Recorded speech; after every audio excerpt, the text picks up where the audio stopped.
ભગવાન શ્રી રામનવમી નિમિત્તે વડોદરા શહેરમાં ગૌરક્ષા સેવા સમિતિ દ્વારા ભવ્ય શોભાયાત્રા નીકળી હતી। વડોદરા શહેરમાં શ્રી રામનવમીના પાવન પર્વે ગૌરક્ષક સેવા સમિતિ દ્વારા સતત 10મા વર્ષે ભવ્ય શોભાયાત્રાનું આયોજન કરવામાં આવ્યું હતું।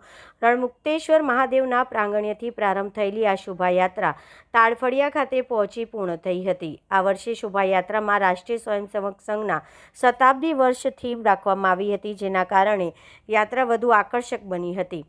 યાત્રામાં ભગવાન શ્રી રામ અને લક્ષ્મણના વેશમાં સજ્જ બાળકો, હનુમાનજી તથા વાનર સેનાની ઝાંખીઓનું મન મોહી લીધું હતું। લહેરીપુરા વિસ્તારમાં ભવ્ય સાંસ્કૃતિક કાર્યક્રમ તેમજ આતિશબાજીનું આયોજન કરવામાં આવ્યું હતું, જ્યાં મોટી સંખ્યામાં લોકો ઉપસ્થિત રહ્યા હતા। ભગવાન શ્રી રામની પાલખીના દર્શન કરી ભક્તોએ આધ્યાત્મિક આનંદ અને ધન્યતા અનુભવી હતી। આ સમગ્ર શોભાયાત્રામાં શહેરભરમાં ભક્તિમય માહોલ છવાઈ ગયો હતો અને મોટી સંખ્યામાં શ્રદ્ધાળુઓ ઉમટી પડ્યા હતા। આ ગૌરક્ષા સેવા સમિતિનું 10મું વર્ષ છે। રામજીની શોભાયાત્રા જે રણમુક્તેશ્વરના પ્રાંગણમાંથી પવિત્ર પ્રાંગણમાંથી નીકળી તાળફળિયા ખાતે પૂર્ણાહુતિ થાય છે। આ યાત્રામાં નાના બાળકોની વેશભૂષા, રમતા હનુમાન દાદા, જોડે જોડે વાનર સેના પણ હોય છે, જે પણ રમતી હોય છે। જોડે જોડે પાલખી, જે પાલખીની પવિત્રતા બહુ હોય છે, લોકો એમના દર્શન કરવા ધન્યતા અનુભવે છે।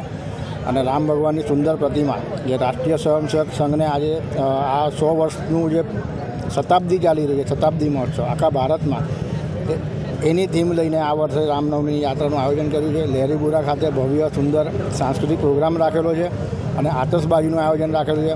ત્યારબાદ તાળફળિયા ખાતે ભગવાનને ત્યાં મૂકી અને પૂર્ણાહુતિ થઈ। આ છેલ્લે 9 વર્ષથી ગૌરક્ષા સેવા સમિતિ વડોદરા દ્વારા વડોદરાના રાજમાર્ગ પર શોભાયાત્રા કાઢવામાં આવે છે અને ખૂબ જ ભવ્ય હોય છે।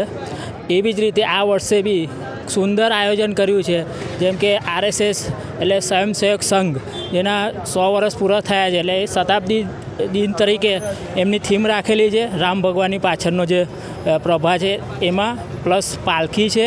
પાલખીમાં સરસ રામ, લક્ષ્મણ, જાનકી અને હનુમાન દાદા વિરાજમાન હોય છે। અને રૂટ આપણે રણમુક્તેશ્વરથી નીકળીને વિહારથી ચોખંડીથી થઈને માંડવી જશે, માંડવીથી થઈને MG રોડથી લહેરીપુરા જશે। લહેરીપુરા સાંસ્કૃતિક પ્રોગ્રામ રાખેલો છે, એ નહીં તો 30 મિનિટ જેવો ચાલશે અને આતશબાજી રાખી છે। ત્યાં બી આતશબાજીનો આનંદ લોકો ઉઠાય એ રીતની અમે વ્યવસ્થા કરેલી છે તઈએ। અને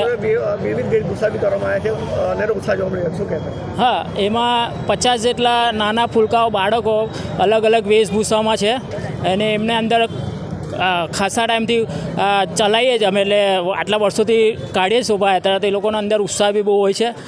દર વર્ષે નવા બાળકો જોડાતા રહે છે। એ રીતે આપણે આપણું સનાતન ધર્મનું અમે લોકો સુધી પહોંચાડીએ છીએ અને ઘર સુધી જાગૃત કરીએ છીએ। મિનેશ ગાયકવાડ।